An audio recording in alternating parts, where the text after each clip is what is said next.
जलवायु कार्यकर्ता सोनम वांगचुक को कड़े राष्ट्रीय सुरक्षा कानून यानी NSA के तहत गिरफ्तार कर लिया गया है।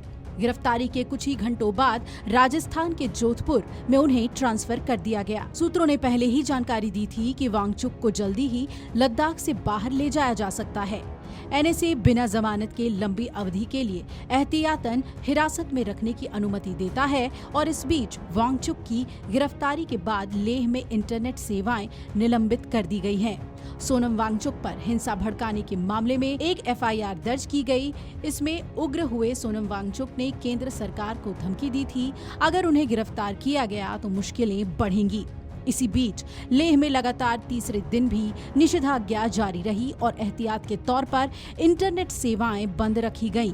इस दौरान किसी भी तरह की कोई अप्रिय घटना नहीं हुई है। सूत्र बता रहे हैं कि सोनम वांगचुक को लद्दाख पुलिस महानिदेशक SD सिंह के नेतृत्व में पुलिस दल ने उनके घर से गिरफ्तार किया और सोनम वांगचुक को गिरफ्तार करने के बाद जोधपुर जेल ले जाया गया है। वांगचुक पर हिंसा भड़काने के अलावा नियमों का उल्लंघन कर विदेश से चंदा प्राप्त करने का भी आरोप है। इन्हीं आरोपों के आधार पर केंद्रीय गृह मंत्रालय ने गुरुवार को उनकी संस्था students education and cultural movement of Ladakh का विदेशी फंडिंग FCRA का लाइसेंस रद्द कर दिया।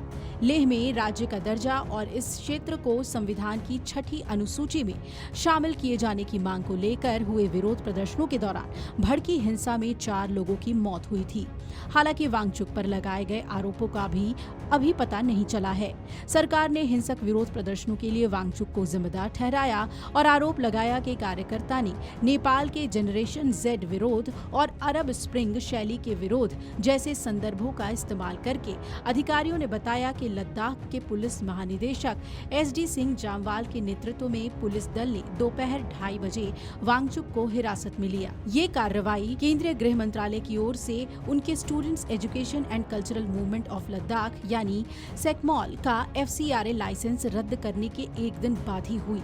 मंत्रालय की ये कार्रवाई संगठन के खातों में पाई गई कथित विसंगतियों पर आधारित थी। इसमें स्वीडन से एक फंड ट्रांसफर भी शामिल था, जिसे मंत्रालय ने राष्ट्रीय हित के विरोध पाया। लेह शहर में लगातार तीसरे दिन कर्फ्यू जारी रहा।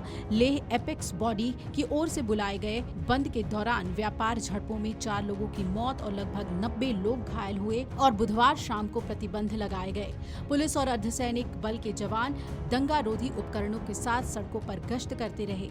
अब तक 50 से ज्यादा लोगों को हिरासत में लिया जा चुका है।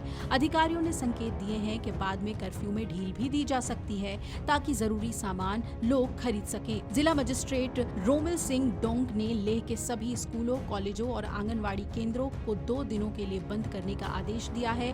कारगिल में भी निषेधाज्ञा लागू है, जब भारी सुरक्षा बल तैनात है। हालांकि कारगिल डेमोक्रेटिक अलायंस की ओर से बुलाए गए एक दिन के बंद के बाद शुक्रवार को दुकानें और व्यावसायिक प्रतिष्ठान फिर से खुल गए हैं। अब देखना है कि सोनम वांगचुक पर किस तरीके से केस चलाया जाता है और उनकी कोर्ट में पेशी कब तक होती है। Video desk amarujala.com। अगर आप ये वीडियो YouTube पर देख रहे हैं तो हमारे चैनल को सब्सक्राइब कर बेल आइकन दबाएं और Facebook पर देख रहे हैं तो हमारे पेज को लाइक करें।